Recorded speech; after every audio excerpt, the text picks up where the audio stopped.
ह्यालाच आपण म्हणतो अहिरा. आणि मॉडर्न सोबत कंपेअर करायचं झालं तर आपण ह्याला सब कंजंक्टायबल हिमोरेज सोबत कंपेअर करू शकतो. आता ह्यात आधी आपण श्लोक बघूया अर्जुनसाठी.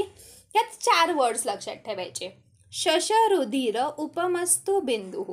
ह्याचा अर्थ काय झाला? शश म्हणजे ससा, रुधिर म्हणजे ब्लड, उपमस्तु म्हणजे शायनी म्हणजे असं गुळगुळीत, आणि बिंदू.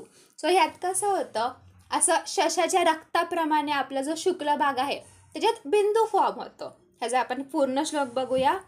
एको यः शशरुधिर उपमस्तु बिंदुः शुक्लस्तु भवति तम अर्जुनम वदति. सो ह्यात काय होतं, जो आपल्या डोळ्यांचा शुक्ल भाग आहे ना तिथे शशाच्या रक्ताप्रमाणे त्या कलरचा बिंदू फॉर्म होतो. आणि हा बिंदू पेनलेस असतो आणि गुळगुळीत असतो. आणि ह्यालाच आपण म्हणतो अर्जुन किंवा अहिरा.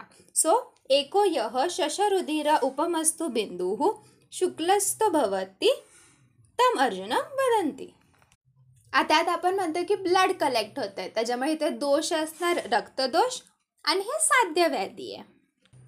आता अर्जुन ह्या व्याधीच्या चिकित्सेसाठी आपण जी पित्त अभिषंध किंवा रक्त अभिषंधामध्ये चिकित्सा करतो ना तशी चिकित्सा करायची. म्हणजे घृतपान द्यायचं, मग रक्तमोक्षण करायचं, विरेचन करायचं, शिरोविरेचन करायचं.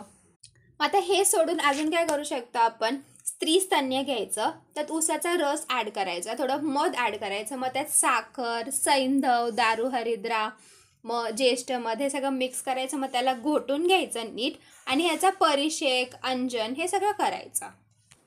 मग अंजनासाठी तुम्ही रसांजन आणि मध मिक्स करून लावू शकता, किंवा मग कासीस आणि मध मिक्स करून अंजन करू शकता.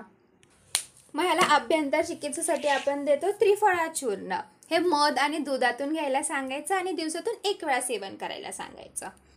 आता परत एकदा अर्जुनचा श्लोक बघूया. एको यः शशरुधिर उपमस्तु बिंदुः शुक्लस्तु भवति तम अर्जुनम वदन्ति.